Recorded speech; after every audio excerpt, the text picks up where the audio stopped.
T20 খেলা নিচিনা হ'ল Hello everyone, সকলোকে মোৰ YouTube channel Jimon Life and Stories লৈ আকৌ এবাৰ স্বাগতম জনাইছো। আজি ওলাইছো আমি কাৰ্বি আংলং জিলাৰ সদৰ ডিফু চহৰলৈ। আমি যোৰহাটৰ পৰা প্ৰায় ৰাতিপুৱা 5 বজাতে ওলাইছিলো আৰু ডিফু পাওঁতে প্ৰায় 9 বাজিবৰ হৈছিল। গোটেই বাটছোৱা খুব সুন্দৰ আছিল, হে আমাৰ আহি কোনো আমনি নালাগিল। আজি প্ৰথমে কলৈ যাওঁ আমি আপোনালোকক দেখুৱাম আৰু ভিডিওটো স্কিপ নকৰাকৈ সম্পূৰ্ণ চাব আৰু পিছৰ ভিডিওসমূহতো ডিফু চহৰৰ বিভিন্ন ঠাইসমূহ দেখুৱাম। আপোনালোকে চাই খুব ভাল পাব, গতিকে আহকচোন আজি প্ৰথমে আমি কলৈ গলো হেতুকে দেখুৱাম। এই আমাৰ গন্তব্যস্থল আমি পালোহি আৰু আজি আমি কলৈ আহিছো জানেনে? আমি আহিছো ক্ৰো হেমথেংচং কাৰ্বি এথনিক ফুড এণ্ড লজিঙলৈ, যাৰ স্বত্বাধিকাৰী হ'ল অসমৰ জনপ্ৰিয় অভিনেতা ৰাজীৱ ক্ৰয় ডাঙৰীয়াৰ। গতিকে ভিডিওটোত ৰাজীৱ দাকো লগ পাব, আপোনালোকে ভিডিওটো স্কিপ নকৰিব। এইখন আছে ডিফু চহৰৰ একেবাৰে মাজমজিয়াতে আৰু আপোনালোকে উলিয়াবলৈ অকণো কষ্ট নাপায়, আহিও খুব ভাল পাব আৰু ইয়াত থলুৱা কাৰ্বি খাদ্যৰ সোৱাদ ল'ব পাৰিব, লগতে থকাৰ সম্পূৰ্ণ ব্যৱস্থা আছে। গতিকে আপোনালোক নহাকৈ নাথাকিব। মই অৱশ্যে ভিডিঅ' বনোৱাত বৰ এক্সপাৰ্ট নহয়, তথাপিও আপোনালোকক যিমান পাৰোঁ দেখুৱাবলৈ চেষ্টা কৰিম গোটেই ঠাইখিনি। এইফালৰ পৰা আমি সোমাই আহিছিলোঁ, পৰিৱেশটো খুবেই ঠাণ্ডা, একেবাৰে চহৰৰ মাজমজিয়াতে ইমান এটা শান্ত পৰিৱেশ পোৱাটো সঁচাকৈ খুব লাকি আমি। আৰু ইয়াত দেখিছেনে, এইবোৰ হ'ল চাংঘৰ বনাই থৈছে, ইয়াতে থাকিব পাৰিব। আৰু ৰাজীৱ দাই কৈছিল হেমথেংচং মানে হৈছে চাংঘৰ। মোৰ উচ্চাৰণটো ভুলো হ'ব পাৰে দেই, আপোনালোকে ভুল হ'লে ক্ষমা কৰিব। নামটোৱে যেতিয়া চাংঘৰ, গতিকে চাংঘৰটো থাকিবই। ইফালে বহুতকেইটা চাংঘৰ আৰু সম্পূৰ্ণ বাঁহ কাঠেৰে নিৰ্মাণ কৰা হৈছে, খুবেই ভাল লাগিছে। আৰু এইফালে দেখিছেনে কিমান ডাঙৰ এটা পুখুৰী, এইফালে এজনে বৰশী টোপাই আছে, আমিও বৰশী টোপাম। আৰু আপোনালোকে এনেকৈ বৰশী টোপাই মাছ ধৰি খাবও পাৰিব ইচ্ছা কৰিলে। দেখিছেনে ইমান ধুনীয়াকৈ বৰশী টোপাই আছে, কিমান বছৰ যে বৰশী টোপোৱা নাই।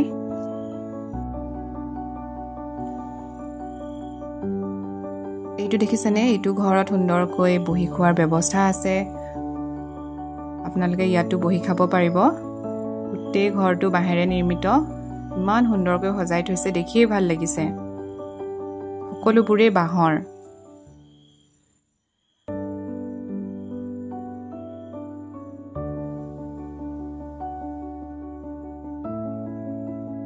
এইটো হ'ল তেওঁলোকৰ পাকঘৰটো, ইয়াতে তেওঁলোকে খাদ্যসমূহ ৰান্ধি আছে আমাৰ বাবে।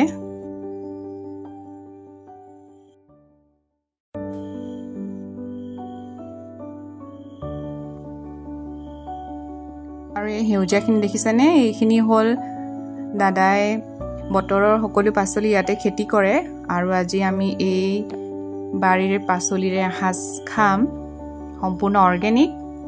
এইটো দেখিছেনে, এইটো এটা চাংঘৰ বনাই থৈছে, খুব ধুনীয়াকৈ দাদাই গোটেইখিনি সজাই লৈছে। মোৰ অৱশ্যে সেই চাংঘৰটোত উঠি চোৱা নহ'ল।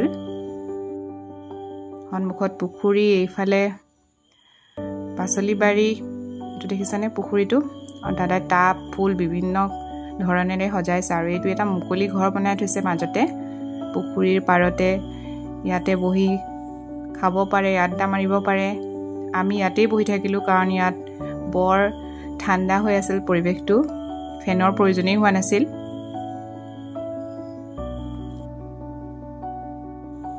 এইফালে আৰু এটা চাংঘৰ,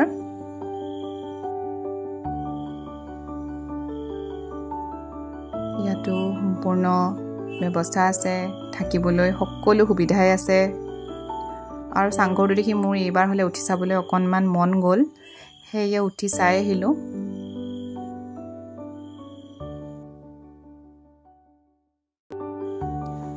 এইফালে দেখিছেনে কিমান হাঁহ পোৱালি, এইকেইটা জিৰাই আছে আৰু এই কেইটামান আকৌ চৰি আছে।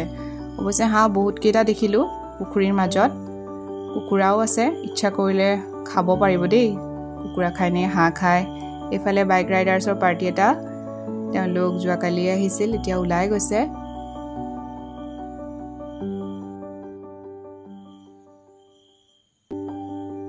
পুখুৰীৰ মাজতে আকৌ এনেকৈ হহা চৰি আছে দেখিছেনে এইটো হহা আৰু এইকেইটা ইয়াত শুই আছে মাতিলে ওলাই নাহে মই কেইবাবাৰো মাতিলোঁ আৰু ইফালৰ পৰা দেখিছেনে ঘৰটো ইয়াতে এতিয়া খাম আমাৰ খানা ৰেডি হ'লেই বলক কি খাওঁ আপোনালোকক দেখুৱাওঁগৈ মোৰ পিছে আজি নিৰামিষ সম্পূৰ্ণ সেয়ে দাইল ভাত ৰঙালাওৰ ভাজি ভেন্দি ভাজি আৰু এয়া শাকৰ ভাজি লগত দিছে সালাড চাটনি আৰু নেমু টেঙা এইটোতো আমাৰ থাকিবই লাগিব আৰু এওঁলোকে খাইছে গাহৰি মাংস অৱশ্যে আমি পুৱাৰ আহাৰো ইয়াতে খাইছিলোঁ এতিয়া দুপৰীয়া আহাৰ এনেকৈ খাইছোঁ খানাও খুব সোৱাদ হৈছিল আৰু বলক এতিয়া ৰাজীৱ দাৰ লগত অকণমান কথা পাতোঁ কক মানুহক আহিবলৈ আকৌ আপোনাক ক'ব লাগিব মইতো কৈ থাকে আহক আহক যোৰহাটৰ পৰা মানুহ হৈছে বেছি দূৰ নহয় 4 ঘণ্টা ৰাস্তা ৰাতিপুৱা আহিলে ইয়াতে ব্ৰেকফাষ্ট খালে এতিয়া দুপৰীয়া সাজ খালে এতিয়া ধুনীয়াকৈ বৰশী মাৰি আছে এতিয়া যাব অলপ পিছত গতিকে বেছি দূৰ নহয় ফুৰিব পাৰিব খাব পাৰি ধুনীয়াকৈ মুঠতে ৰাতিপুৱা 4টা বজাত ল'ব লাগিব তেতিয়া ধুনীয়াকৈ ইয়াত ঘূৰিব পাৰিব খাব পাৰিব কিন্তু আগতীয়াকৈ ফোন কৰিব লাগিব ৰাজীৱ দাৰ লগত বহুত কথা পাতিলোঁ বহুত হাঁহিলোঁ আৰু দাদাক লগ পাই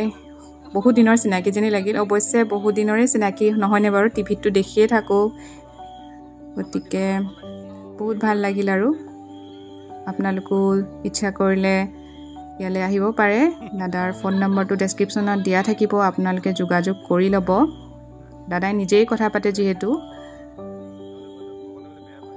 ভিডিঅ'টো চাই ভাল পালে লাইক কমেণ্ট শ্বেয়াৰ নকৰাকৈ নাথাকিব আৰু যিসকলে মোৰ চেনেলটো ছাবস্ক্ৰাইব কৰা নাই ছাবস্ক্ৰাইব কৰি ল'ব কাৰণ ইয়াৰ পিছৰ ভিডিঅ'সমূহত আমি ডিফু চহৰৰ বিভিন্ন ঠাই দেখুৱাম এইফালে আমাৰ ল'ৰাই অতিথিৰ টোকা বহীত মন্তব্য লিখি আছে আমি আহি খুবেই ভাল পালোঁ আকৌ আহিম থাকিবলৈ আজিৰ ভিডিঅ'টো ইয়াতে সামৰোঁ সকলো ভালে থাকক আজিলৈ আহিছোঁ